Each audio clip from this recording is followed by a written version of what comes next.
Dawn by Octavia E. Butler, 1987.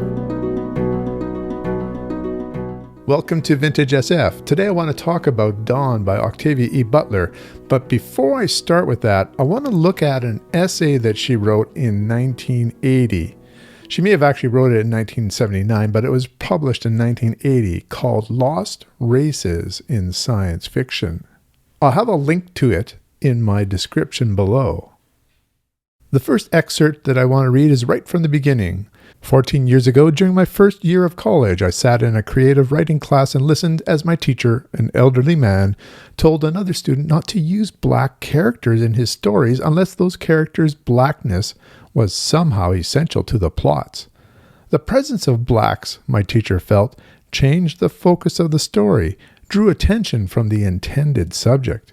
This happened in 1965.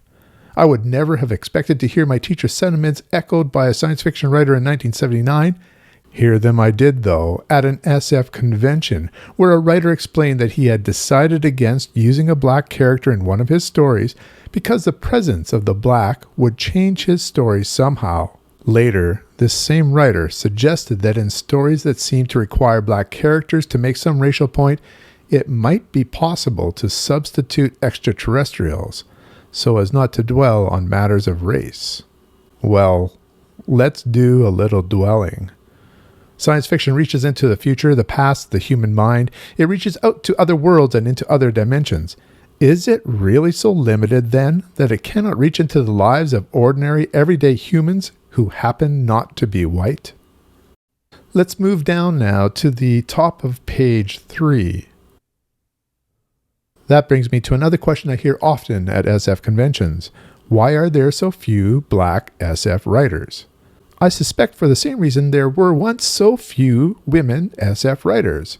Women found a certain lack of authenticity in a genre that postulated a universe largely populated by men, in which all the power was in male hands and women stayed in their male-defined places.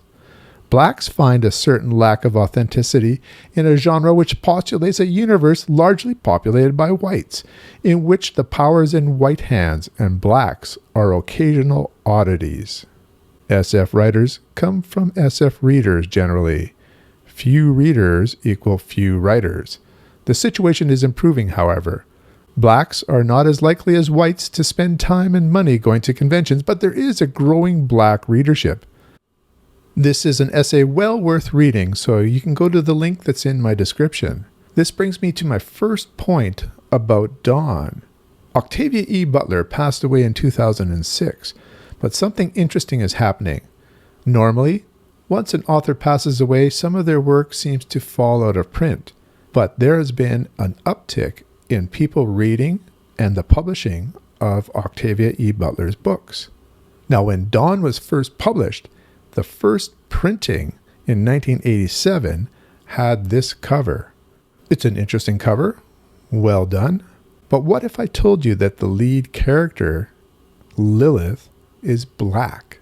Now here are covers since that time.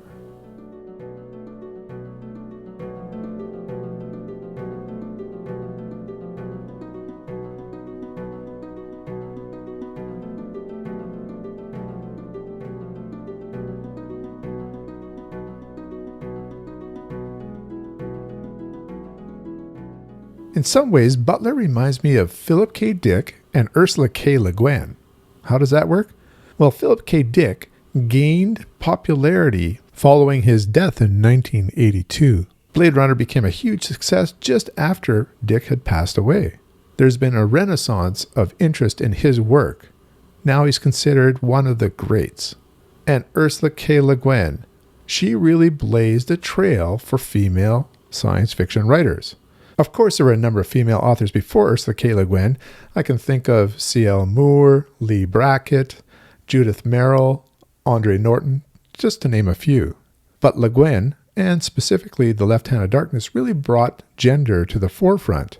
Her work started to transcend the genre of science fiction and entered into colleges and into literary circles.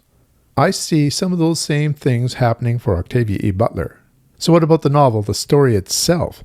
Well, it opens up in a prison situation, some sort of prison that we see as a biological prison for a character named Lilith.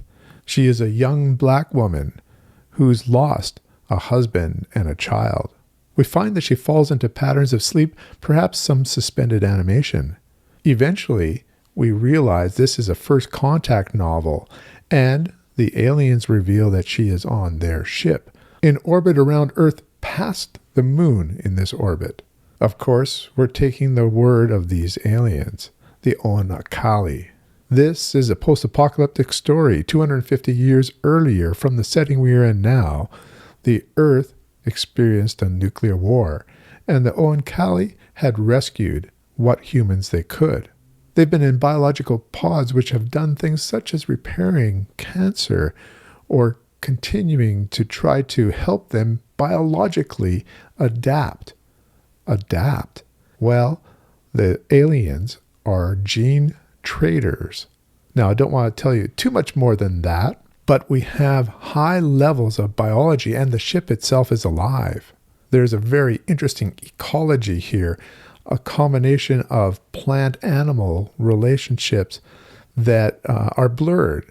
What is the purpose of these aliens for Lilith? Could Lilith be a leader who could help teach other humans to become self-sufficient, capable of living and working with gene traders, having an interface of some sort which is extremely biological?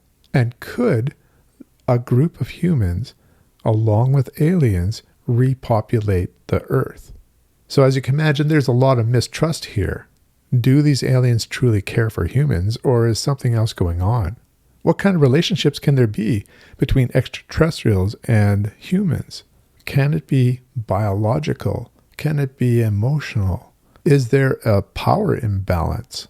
This is a fascinating novel, and we explore deep emotional connection, not only with human to human, but human to extraterrestrial. I've only read one other Octavia E. Butler novel, and that was Kindred. That was from the 1970s. It was a story of time travel for a young woman, a black woman from the 1970s, back into the 1800s on a plantation. This young woman is married to a white man in the 1970s, and there arises a situation where he is brought back in time as well. How can they exist on this plantation? Will they find their way back to the 1970s? Both Kindred and Dawn have a visceral emotional level which is rarely seen in science fiction. And this brings depth of character and relationship to the forefront. And there's also an anthropological study of society, of culture, and how we relate to each other. This sounds like it could be complicated, but it's told in sparse, elegant sentences. Even situations that might seem slow within the novel have a brevity of sentence structure that propels you forward. There is a power to this writing, and this tapping of emotion leads to some unusual situations, perhaps that you wouldn't expect. Dawn explores power within relationship, the roles of men and women in society, the roles of race within society. These things are still present within this alien ship. How can humans get along with humans if they want to repopulate the Earth with these aliens? And how can they trust each other? This extraterrestrial barrier of mistrust. And can they handle an intimate alien interface, a biological interface? I found the novel fascinating and a really good story, but it's a story that doesn't really end. The novel works on its own, but we are thrown into a situation where we want more, and of course, there is more. It's a trilogy. 1987, we had Dawn, 1988, Adult Rights, and 1989, Imago. There are a number of publications of omnibus editions, sometimes called Xenogenesis, other times called Lilith's Brood. I really connect with Butler's writing. I want to read more. I recommend this opening novel of a trilogy. It's satisfying in itself, and I would give it an 8.5 out of 10. Now that could vary as I read further into the trilogy. I'll let you know as that develops. I won't be returning to the trilogy for a little while though. I'll take a break and look at some other books. So how about you? Do you have any thoughts about the excerpts from that essay that I read at the beginning of this video? Lost Races of Science Fiction? How about Dawn? Have you read that novel? Have you read the trilogy? What are your thoughts? Let me know in the comments below. Until next time, keep reading.